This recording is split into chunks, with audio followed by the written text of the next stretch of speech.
এই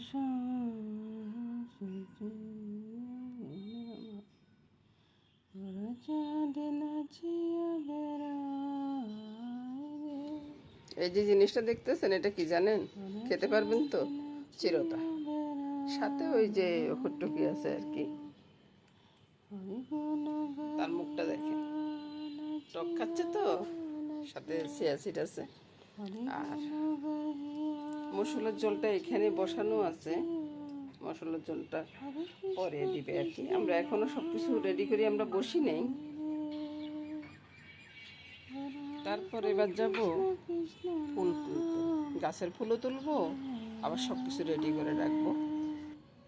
ঘরের ফুল তোলা হয়ে গেছে, এবার চলুন ছাদে যাই। ছাদে একটা গাছ হয়তো দুই একটা ফুল পড়তে পারে, ওই যে বললাম ছাদে দুইটা ফুলে ফুটছে শুধু, কালকে হয়তো দুই তিনটা ফুটবে। আকাশে অনেক মেঘ।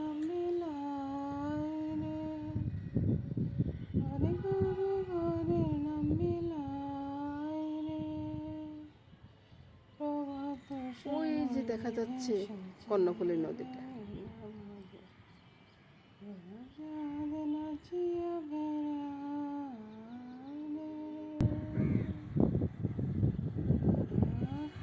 আজকে তো স্কুল নাই, তাই রাস্তাটাও একবারে ফাঁকা। স্কুল থাকলে কিন্তু রাস্তাটা অনেকটা ভিড় থাকে আর কি। এবার যাই, ঘরে চলে যাই। চলুন যাই, ঘরে যাই। সকালের কাজটা শেষ করে এসে এই যে মামনি দিয়ে গেল 1 গ্লাস জল, লেবুর জল, মশলার চা। জানলার পাশে বসে চা খাওয়ার মজাটাই আলাদা না?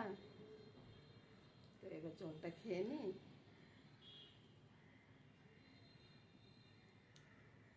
চলে আসলাম বন্ধুরা রান্নাঘরে। রান্নাঘরে এসে আমি এখানে 3 লিটার দুধ জাল করে নিয়েছি। দুধটা একটু ঠান্ডা হোক। আর এখানে আমি ভিনেগারটা নিয়ে নিয়েছি। ভিনেগারের সাথে যতটুকু ভিনেগার আছে ততটুকু জল মেশাবো। আর এদিকে পেঁয়াজটা গরম জলে ভিজিয়ে রেখেছি, চামড়াগুলো তাড়াতাড়ি চলে যাবে আর কি। আর এখানে চিকেনটা রেডি করে রেখেছি, চিকেন রান্না হতো। এবার ভিনেগারটা দিয়ে একটু নেড়ে দেখবো আর লাগবে কিনা। এটার কোনো মাপ নেই বন্ধুরা। আপনারা যদি বলেন যে এটার মাপ আছে, এটা ভুল কথা। এটার কোনো মাপে নেই।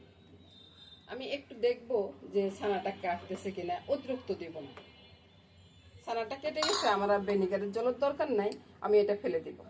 এই যে ছানার থেকে সবুজ জল বের হয়ে গেছে, এবার আমি ছানাটা সেকে তারপরে আবার ঠান্ডা জলে ধুয়ে নেব। ওইটা আর দেখালাম না আর কি, আপনারা ওইভাবে করে নেবেন। ছানাটা সেকে নিয়ে আসছি, ঠান্ডা জলে ধুয়েও নিয়ে আসছি। এবার একটা পলিথিন দিয়ে এটার উপরে ভারী কিছু দিয়ে একবারে চাপ দিয়ে রেখে দেব, তাহলে এক্সট্রা যে জল আছে না, ওই জলটা চলে যাবে। রান্নাটা শেষ হওয়ার পরে আমি একটা মিষ্টি রেসিপি কিছু কিছু অংশ দেখাবো বন্ধুরা, দেখে নেবেন, ভালো লাগবে আপনাদের। চিকেনটা ধুয়ে পরিষ্কার করে নিয়ে আসছি। এবার একটু কালো গোলমরিচ দিয়ে দিচ্ছি, বুঝছেন? তারপরে নুন দিয়ে দিলাম। এবার দিয়ে দিব কি সেটা একবার দেখুন। পেঁয়াজগুলোকে ব্লেন্ড করে রেখেছি, এই পেঁয়াজের রসটা দিব, পেঁয়াজের আড়াটা কিন্তু দিব না।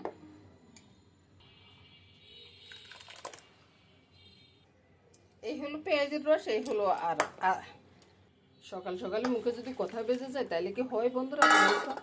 এবার আমি পেঁয়াজের রসে চিকেনগুলোকে ডুবিয়ে রাখবো প্রায় আধা ঘন্টার মতো। এই ফাঁকে অন্যান্য মশলাগুলো বেটে টেটে নিয়ে আসি।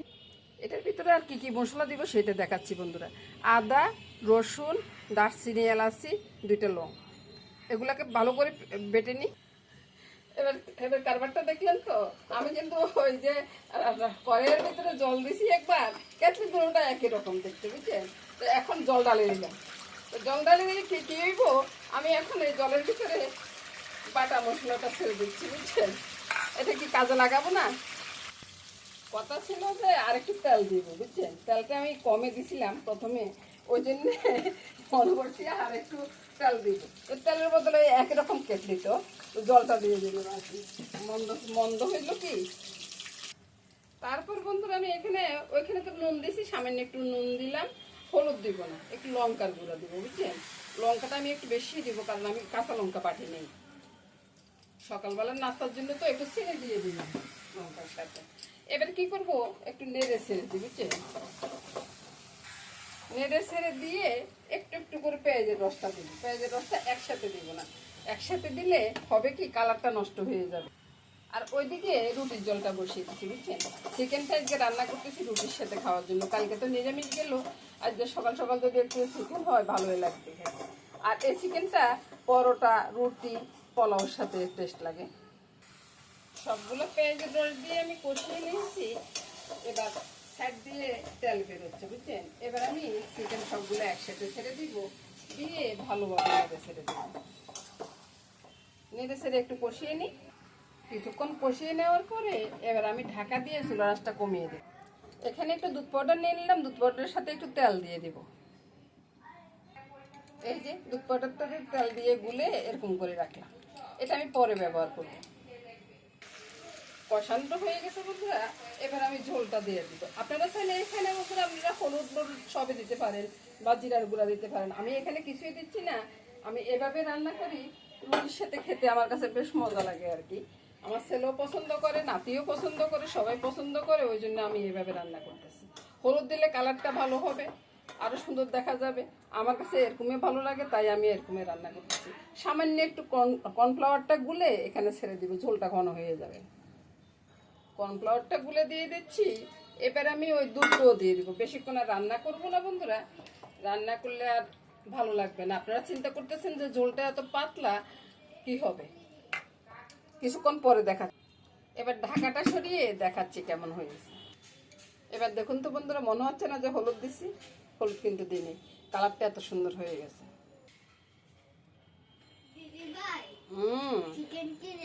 Ready ready. ডালার পরে দেখুন তো বন্ধুরা কত সুন্দর কালার দেখা যাচ্ছে। একটু পরে কিন্তু আরো সুন্দর হয়ে যাবে, ততক্ষণ আমি অপেক্ষা করতে পারতেছি না বন্ধুরা। তো এই রান্নাটা আমি এখানে শেষ করে দিলাম।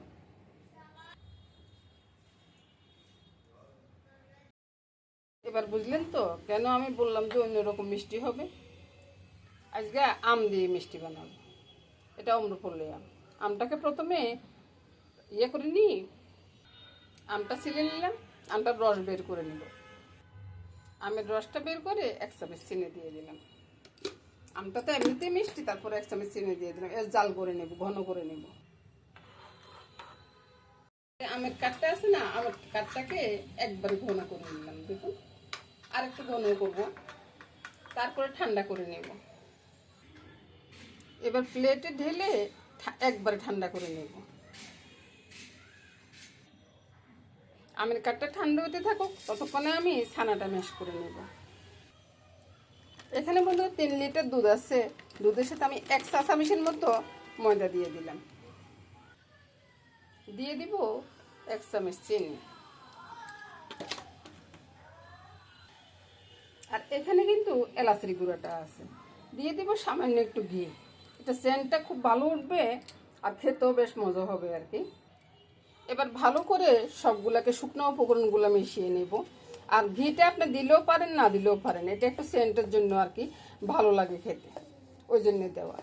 আর আপনি যদি না চান তো ঘিটা নাই দিতে পারেন, কোনো সমস্যা নেই। ভালো করে মিশিয়ে নিচ্ছি।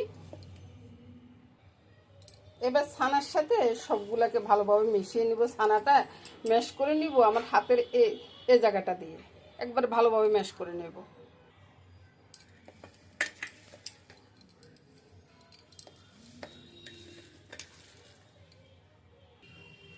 ছানাটা ম্যাশ হয়ে গেছে বন্ধুরা, একবারে ম্যাশ করে ফেলছি। আর ছানা যদি ভালো হয় মিষ্টিও আপনার ভালো হবে। এবার আমি গোল্লাগুলা করে নিই। গোল্লাগুলা করে নিয়েছি, গোল্লার মাঝখানে একটু ফাঁকা ফাঁকা করে দিয়েছি। তো ফাঁকার ভিতরে আমি আমের কাঠটা এভাবে ঢুকিয়ে দেব। সবগুলাতে ঢুকিয়ে দিব এভাবে, ঢুকানোর পরে দেখাচ্ছি। সবগুলাতে আমের কাঠ ঢুকানো হয়ে গেছে। এবার আমি গোল্লাগুলা করে নিই, তারপরে দেখাচ্ছি আবার। মিষ্টিগুলা তোলার পরে দেখুন তো মিষ্টিগুলা